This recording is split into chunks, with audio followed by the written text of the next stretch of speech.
Had always known that my younger sister, Jessica, was the golden child. The one who could do no wrong, the one my parents doted on while I, the eldest, was expected to be the responsible one. But nothing could have prepared me for the sting of being deliberately excluded from the most important day of her life, her wedding. It started with whispers. My mother and Jessica huddled together in the living room, their voices dropping whenever I entered. My father, never one for family drama, conveniently disappeared into his study whenever I asked about the wedding preparations. Even my aunts, who normally flooded our family group chat with endless wedding ideas, stopped including me in their discussions. At first, I thought it was an oversight. Maybe the invitation was delayed. Maybe Jessica wanted to surprise me with a special role. I even convinced myself that she was waiting for the perfect moment to ask me to be her maid of honor. But when the invitations went out and mine never arrived, reality slapped me across the face. I confronted my mother in the kitchen one evening while she was preparing dinner, the aroma of her signature roasted chicken filling the air. "Mom, I noticed I didn't get an invitation to Jessica's wedding." I tried to keep my voice calm, though my heart pounded in my chest. She hesitated, chopping carrots with unnecessary force. "Jessica decided to keep the wedding intimate," she said, not meeting my eyes. "Intimate?" I repeated, my voice rising. "I'm her sister. How is it intimate without me?" She sighed, wiping her hands on a dish towel. "Emily, don't take it personally. You and Jessica have had your differences, and she just wants a drama-free day." A cold weight settled in my stomach. Drama-free? I scoffed. "I haven't caused any drama. But you all have no problem keeping me out like I don't even exist." My father walked in just in time to hear my outburst. He sighed heavily, rubbing his temple like he always did when he wanted to avoid confrontation. "Emily, it's just one day. Don't make this bigger than it is." I stared at him in disbelief. "One day? This is my sister's wedding. And you're all okay with me not being there?" Neither of them answered. Jessica, the bride-to-be, walked into the kitchen then, her manicured fingers tapping away on her phone. She barely glanced at me before grabbing a bottle of sparkling water from the fridge. "Jess," I said, my voice trembling. "You're really not inviting me?" She looked up, her expression blank. "Look, I don't want any negativity at my wedding. You're always so serious about everything. It's my special day, and I don't need any tension." Tension? Was that what she called it when I was the only one in the family who ever called her out on her selfishness? Wow, I breathed. "So, I'm being punished for being serious? For not being your personal cheerleader?" Jessica sighed dramatically. "I knew you'd make this about you." That was it. The final slap in the face. I looked at my parents, waiting for them to say something, to defend me, to acknowledge how cruel this was. But they remained silent. And that silence told me everything I needed to know. I nodded slowly. "You know what? Fine. You don't want me there. I won't be there." Jessica shrugged like it didn't matter, and my mother pursed her lips but said nothing. I turned on my heel and walked out of the kitchen, my heart pounding with rage and hurt. But instead of crying, instead of begging, I did something I had never done before. I chose myself. That night, I booked a flight to a destination I had always dreamed of visiting, a luxury resort in Bali. If my family didn't want me to be part of their perfect little wedding, then I would create my own perfect escape. And for the first time in a long time, I felt free. The moment I clicked "Confirm booking" on my flight to Bali, a weight I didn't even realize I had been carrying lifted off my chest. No more waiting for validation. No more wondering if I wasn't good enough for my own family. I was done. I packed light, just a suitcase filled with comfortable beachwear, a couple of books, and my laptop in case I felt inspired to write about this absurd chapter of my life. I left a simple note on the kitchen counter before heading to the airport the next morning. Gone on vacation. Don't wait up. No apologies. No explanations. Just the same indifference they had shown me. The flight was long, but for the first time in weeks, I was excited. When the plane landed, I stepped out into warm, salty air, the scent of the ocean instantly calming my nerves. Bali was even more breathtaking than I had imagined, lush greenery, white sand beaches, and an atmosphere that practically hummed with peace. The resort was paradise. A private villa with an infinity pool, open-air living spaces, and a view of the ocean that stretched endlessly. It was the kind of place honeymooners visited, which was ironic, considering the reason I was here. The first few days were bliss. I swam in the crystal-clear waters, ate delicious local food, and spent my mornings sipping coconut water while watching the sunrise. I even tried yoga for the first time, though I was more focused on not falling over than on reaching enlightenment. But the best part? The silence. No family nagging me. No whispers about a wedding I wasn't invited to. No guilt. I had almost forgotten about the wedding entirely, until my phone started buzzing non-stop. At first, I ignored it. I had no interest in whatever last-minute excuse they wanted to throw my way. But by the third day, the sheer number of missed calls had me curious. I finally checked my messages, expecting some half-hearted apology or an attempt to guilt-trip me. Instead, I found something much more entertaining. Jessica's wedding had fallen apart. And my entire family was now desperately trying to reach me. Stared at my phone screen, scrolling through the flood of missed calls and frantic text messages. My mother. My father. My aunts. Even distant cousins who barely spoke to me. But the most unexpected message came from Jessica herself. Jessica, Emily, please, call me. It's urgent. I let out a short, humorless laugh. Now she wanted to talk to me. Curiosity got the better of me. I opened the family group chat, the same one that had been suspiciously quiet whenever wedding discussions were happening. Now, it was a war zone. Aunt Linda, can someone tell me what the hell just happened? Mom, this is a disaster. Jessica is devastated. Dad, where is Emily? Has anyone heard from her? I smirked. They had practically erased me from existence for this wedding, and now I was suddenly important. I scrolled further up to get the full story. Apparently, the wedding had started as planned, guests arriving, music playing, Jessica glowing in her designer dress. But just before the ceremony, the groom had disappeared. Gone. Nowhere to be found. Jessica had stood at the altar, waiting, as whispers filled the venue. 10 minutes. 20. An hour. Eventually, someone checked his hotel room. Empty. His phone. Off. Then came the bombshell.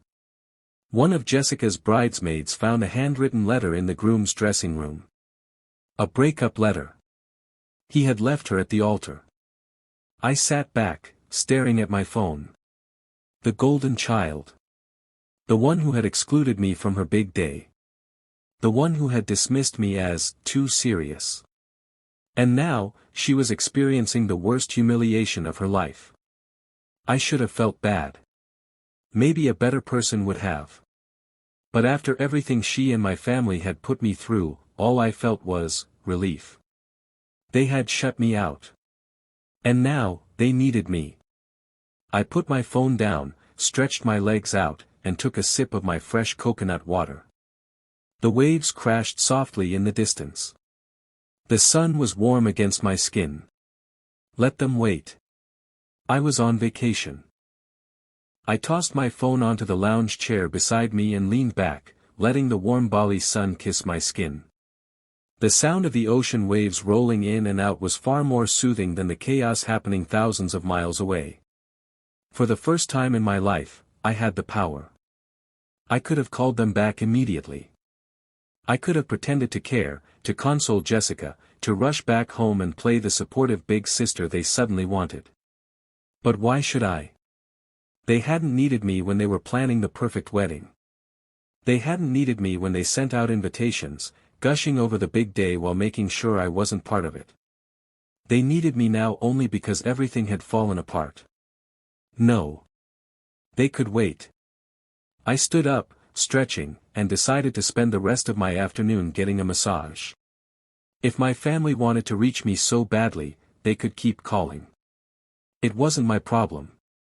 By the time I returned to my villa, fully relaxed and refreshed, my phone had exploded with even more messages. Mom, Emily, please call me. It's serious. Dad, Jessica is a mess. At least tell us you're okay. Aunt Linda, you should have been here. Maybe you could have stopped this. That last message made me laugh. Stopped it? Oh, so now I was supposed to be the wise older sister, the problem solver. How convenient. Just as I was about to put my phone away again, another message popped up. This time, from Jessica herself. Jessica, Emily, I need to talk to you. Please. I messed up. I stared at the words, my finger hovering over the screen. Messed up.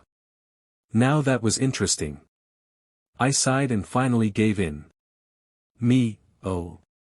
And what exactly did you mess up, Jessica? It took less than a minute for the 3 dots to appear, showing that she was typing. Jessica, it's not just about the wedding. I need to tell you the truth. I frowned. The truth? What the hell was she talking about? I stared at my phone screen, my curiosity piqued. Jessica had never been the type to admit she was wrong, let alone confess to something. If she was suddenly willing to spill the truth, then something was seriously wrong. For a brief moment, I considered ignoring her. Let her sit in the mess she created. But my fingers had a mind of their own.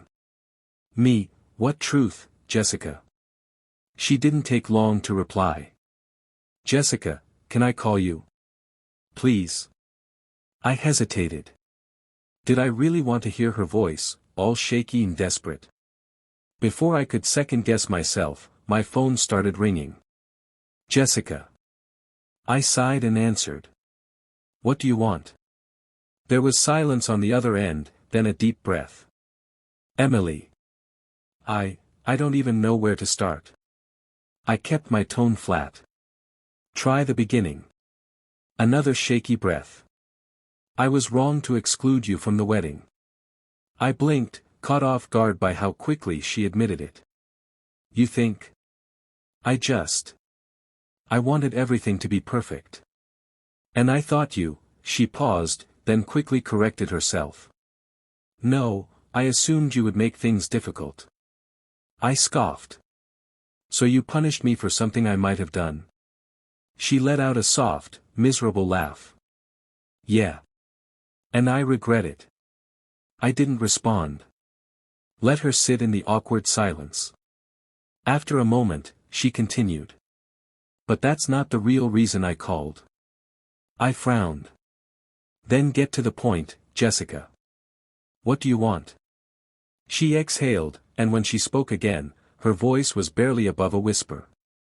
I knew he was having doubts. I froze. What? Jessica sniffled. Daniel. My fiancé, well, ex-fiancé now. I knew he was second-guessing the wedding weeks ago. I saw the signs. The way he avoided talking about our future, how distant he became. I ignored it. I thought if I just pushed forward, if I made everything look perfect, he'd go through with it. I leaned against the balcony railing of my villa, looking out at the ocean. So, you knew he might leave you at the altar? Not exactly. But I knew something wasn't right. She paused. And instead of facing it, I took it out on you. For the first time in this entire mess, she actually sounded sincere. But was it enough? I crossed my arms. So let me get this straight. You sensed your wedding was doomed but decided the best way to handle it was to push me out of the picture. Do you even hear how ridiculous that sounds? Jessica let out a shaky sigh. I know. And I don't expect you to forgive me. But I needed to tell you the truth. I closed my eyes. Part of me wanted to yell at her, to tell her she deserved everything that happened. But another part of me, the part that had spent my entire life being the responsible, mature one, felt the tiniest bit of sympathy. Just a tiny bit. After a long pause, I finally spoke. I appreciate the honesty, Jessica. But let's be clear, I'm not rushing home to comfort you. I know, she said quickly. I just wanted you to hear it from me. I sighed. Well, you got what you wanted. Then, quietly, Jessica whispered, I miss you, Em. For the first time, my heart clenched just a little. I didn't respond. Instead, I hung up the phone and turned my gaze back to the ocean. Let her sit with that silence. The days in Bali stretched into a serene routine. Mornings began with yoga sessions on the beach, where the gentle whispers of the waves accompanied my movements. Afternoons were spent exploring local markets, indulging in exotic fruits, and bargaining for handcrafted jewelry. Evenings often found me nestled in a hammock, a book in hand, as the sun dipped below the horizon in a blaze of colors. Yet, amidst this tranquility, Jessica's confession lingered in my mind. Her words had cracked open a door I wasn't sure I wanted to walk through. But here, miles away from the familial expectations and judgments, I found the space to reflect. One evening, as the sky painted itself in hues of pink and orange, I sat by the shore, letting the cool water lap at my feet. I thought about our childhood, how Jessica and I would build sandcastles during our family beach trips, our laughter mingling with the sea breeze. Somewhere along the way, that bond had frayed, replaced by rivalry and resentment. My phone buzzed beside me, jolting me from my reverie. It was a message from Aunt Linda. Aunt Linda, Emily, I hope you're well. We miss you. Please consider coming home. I stared at the message, a swirl of emotions tightening in my chest. The family that had once sidelined me now seemed to realize the void my absence had created. But was their realization born out of genuine remorse or merely the aftermath of a shattered event? Taking a deep breath, I typed a response. Me, thank you, Aunt Linda. I need some time, but I'll think about it. As I hit send, a sense of empowerment washed over me. For the first time, I was setting the terms of my involvement, choosing my path without the weight of others' expectations. The next morning, I decided to immerse myself in the local culture. I joined a Balinese cooking class, learning the art of blending spices and creating traditional dishes. The vibrant flavors and the warmth of the locals reminded me of the joys of genuine connection, something that had been missing in my life for too long. Later, while wandering through a temple, I stumbled upon a group of women preparing for a ceremony. Their harmonious chants and synchronized movements spoke of unity and shared purpose. It was a stark contrast to the discord I'd left behind. That evening, back at the villa, I penned a letter to Jessica. Not an email or a text, but a handwritten letter, a tangible bridge between our fractured past and an uncertain future. Dear Jessica. Your call took me by surprise, and I've spent days reflecting on your words. Our relationship has been strained, and while your actions hurt me deeply, I recognize that we've both contributed to this rift. I'm not ready to return home yet. I need this time to heal and rediscover myself. But I hope that when I do come back, we can start anew, not as the roles we've been assigned within our family, but as two sisters willing to understand each other. Take care. Emily. As I sealed the envelope, a sense of closure enveloped me. This journey was no longer about escaping the pain but about embracing growth and forging a path toward reconciliation, on my own terms. The sun dipped below the horizon as I sat on the veranda of my Bali villa, the rhythmic crash of waves providing a soothing soundtrack to my thoughts. The letter to Jessica lay sealed on the table beside me, a tangible representation of the emotional journey I traversed. The following morning, I made my way to the local post office, the scent of frangipani blossoms accompanying me as I walked through the village. Handing the letter to the postal clerk, I felt a weight lift from my shoulders. Regardless of how Jessica received it, I had expressed my truth. Days turned into weeks as I continued to immerse myself in Bali's rich culture. I attended traditional dance performances, their vibrant costumes and intricate movements telling stories older than memory. I participated in temple ceremonies, the air thick with incense and devotion. Each experience wove itself into the fabric of my healing, reminding me of the beauty that exists beyond personal turmoil. One evening, as I watched lanterns ascend into the starlit sky during a local festival, my phone buzzed with a message. It was from Jessica.